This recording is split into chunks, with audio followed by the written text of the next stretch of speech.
thing that has to be said before anything else is thank you for coming. I know it's not mandatory, voluntary type thing. You're taking time to do this. We're going to do our very best to not let you down and make sure that your time is well spent.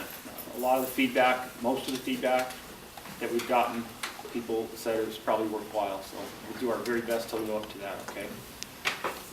My name is Kurt Grinstead, and I'm representing the National Training Center for this endeavor. With me today are Jeff Remington and Armando Limon. Both of these gentlemen are full-time instructors for the NTC, and they are also both retired Albuquerque police officers. And that's good news for you, because when we get near the end of this and we're talking about law enforcement response to active shooter stuff, all that scary stuff, they'll be able to talk to you with a huge amount of authority, both of them having responded to those events in the past. So it's a great finish is what I'm trying to say. How I got to this, I was the training manager at Lawrence Livermore National Laboratory up until May of this year. I was there for almost 12 years. And prior to that, I was in the Marine Corps for a couple decades. And I retired from that before I went to DOE. So how I got into this about 5 years ago was there was a vacuum at Livermore, like so many places. No one was talking about this stuff, about this subject. This subject that's important enough for you to give up a couple hours of your life today, your busy life. No one was talking about it there. No one talks about it at a lot of places. Now, for a very, very intensely personal reason, which I'll tell you only a small teeny bit about later, I didn't like that, and I knew how important this was on a personal level as well as a professional level. Since I was the training manager, I was able to do something about it, so we put together a briefing, an awareness overview that's similar to the one we're about to walk through, and it kind of went viral at the lab. And by kind of, I meant really went viral, which was a great thing. And it had nothing to do with me. It's about this material and this subject and how important this information is. So we got invited to some other places, most notably Los Alamos. Wanted us to come and give this briefing there. We did. And those folks there, you know, when upper management finally gets involved in something, then some things start happening. For Los Alamos took the ball and they really ran with it. And they've developed now not just a training thing, a comprehensive workplace violence prevention program that's really the envy of the complex in my view.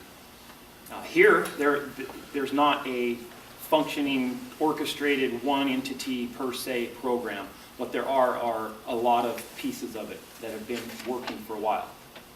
There's a lot of good people here, and I've met a lot of them over the past several months that are doing a lot of good things. There's a gentleman named Bill Rogie. I don't know, he's in the back, he's here. He's trying to get all these assets together. He's the reason we're here. He's the driving force behind all of it. He's doing God's work, in my view, because this is too important to just leave to chance or to not do it all. So the program that Bill and some really good, smart, talented, committed professionals are working to bring to fruition is called the DOE Headquarters Civil Workplace Program. And that's what it's about. It's about comprehensively looking at this problem and also other areas and how we can all do better at taking care of one another and preventing things, little things, before they become big things, as you'll see will be kind of one of our themes as we go. It's a big topic, and there's so much info that, you know, we're going to race to the finish line with the time. I'll tell you right now. There's so much we want to share with you. So what we've done is we've split it into three main parts for digestibility, like it says up there.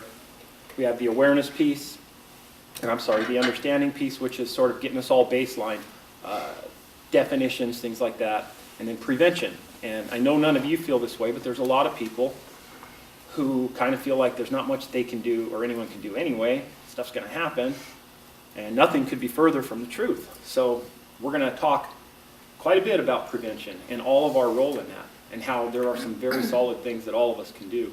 And then finally, the last part is hard to talk about, but we have to talk about it. And that is the unthinkable, right? Heretofore unthinkable. We're going to think about it a lot today and talk about it a lot. And this is where you're somewhere. Here, maybe the mall, someone else's workplace, school, church, and some maniac starts killing people, and you're there. What are you going to do about it? What are your options? And I'm sure some of you right now know that you have some options, and some of you may not. But here's the guarantee: when you leave here, you'll have more than you have now. If you have none, you'll have some, and if you have some, you'll have more. Okay? So, goals and the what's in it for me with them, right? First up, this is a safety issue. Without a doubt, unmistakably, that's what it is. Now, one of the problems is a lot of organizations don't necessarily classify this whole workplace violence thing, especially some of the lower level, quote, lower level behaviors, as safety. But that's what it is at its heart. And DOE does safety very well, so it should be no different in this area. It's about keeping people in good shape, mentally and physically, while they're working. Next, the things we talk about, and I'll ask you several times today to remind yourself that you're not always in your workplace. Sometimes you're in someone else's workplace. And a lot of the options that we talk about, especially in the survival part after the break, you're going to want to go share that stuff with your loved ones. I guarantee you will, because I have, and all of us have, and everyone that we talk to. It's good, simple stuff, good, simple options. So we want to make a difference in their whole life. It does enhance our security overall. Now this part here, none of you are complacent. I can see that by your presence here. You came because you wanted to. You think, you know this is an important topic. Organizations get complacent for a lot of different reasons. We've seen it complex-wide. I saw it at Livermore. I've seen it everywhere I've been. We are busy. Organizationally, you folks are really busy. Your plates are full. My plate is full. Everyone's plate is full. And we live in DOE. And DOE means everything we do is compliance-based for the most part. You know, as the training manager for security at Livermore, the question I was asked more often than any other question by my management when we wanted to do anything was, is it required? Because there is a lot of pressure on managers, both contractor and federal. There's not enough hours in the day. There's not enough money. 20 pounds of stuff in a 10-pound bag. If it's not written, thou shalt, sometimes we just don't have time for it. So that can lead us to things like complacency. It can lead us to saying, well, it can't happen here, etc., which is a form of denial. And denial is a bad, bad thing. And as we'll talk about, denial can get you killed twice, 3 times. So we battle complacency with awareness. We talk to people. We compile statistics. We'll have a lot of those, and I'll talk about statistics as we go. Mainly, we get people talking about this important topic, and it keeps all of us from slipping into complacency. If we just take a little time out of our very busy schedules to think, talk, and figure out how we can do some things, we will defeat complacency. That's how it's done. And the most important goals of all are, like I said a minute ago, making sure everybody in here knows that they have good, solid options for prevention and good, solid options that are not complicated and not hard for that worst case scenario.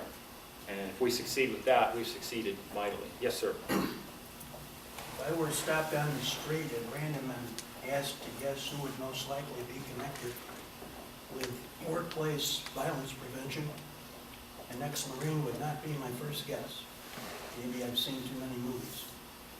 I think there's a story there we may need to hear. If time permits, I know I would like to hear it. Thank you for that. And maybe you're right. Maybe that was a little stereotypical, but stereotypes exist for a reason, right? Maybe fortunately, maybe unfortunately, but you're going to hear several stories. Okay. And some 1, 2, 3 of them might help you make that connection. Okay, who cares about this? We all do, right? You wouldn't be here. Supervisors definitely need to care, and they're going to be a big part of the comprehensive program as it comes to fruition. They are already a big part of it. The problem is they don't have a lot of resources. No one's taken a lot of time to help supervisors with this important area that they're on the front lines with. So we're going to fix that. Families care, and we talked a minute ago. Now, another theme here that to keep in mind as we go through is we're going to talk a lot about how people operate in good times and bad times and all. But one thing is we all have, for a brain, we have a relational database. That's first and foremost how we operate. We always try to relate things, we try to recognize them, etc. So let me just give you an example of what I mean. There was a shooting at the Navy Yard, a government building in Washington, D.C. Someone in your family, friend, loved ones, whomever, sees that, their relational database goes, oh, my loved one works at a government building in Washington, D.C. It became kind of a personal link, right? my kids, I've got three girls and a son, and they see one of these things in the media, in the news, whatever, they immediately think of me because I teach this. That's how it works. We all relate. Kids are always worried about their parents. There's a lot of anxiety, a lot of the media stuff. Everyone's thinking about this. So if we're able to tell our families, there's some good things starting to happen at work, a program that's coming together. We had some awareness discussions, and they gave us some options, and look, I'm going to share this with you. This is the kind of thing, again, our whole life, not just here. So let's not compartmentalize.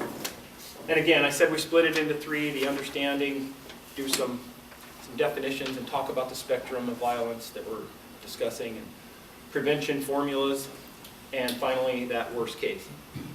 And we have to talk about it. And by the way, the last part of this winds up being the most interesting. I mean, it's all interesting if you ask me and a lot of other people that have sat through it, but the last part's really interesting, and it's interesting for a couple reasons. First, the immediacy of it. When we see these things in the media, they grab our attention for a minute, and we kind of sometimes think, oh wow, I could have been there.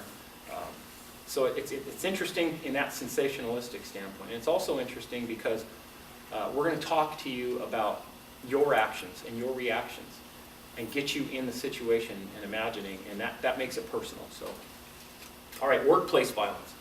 And by the way, we're going to jump back and forth from, quote, lower level things to worst case. They're all in the spectrum, and we'll go back and forth. So let's start with what it does. Okay, workplace violence, it hurts people. It breaks things. It stops work from being done as well as it ought to be done.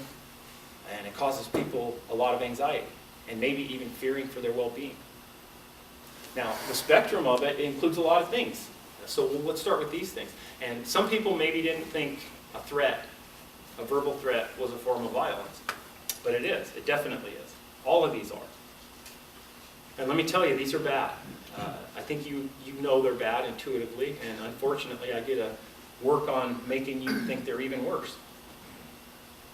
Now, the ones that are very obvious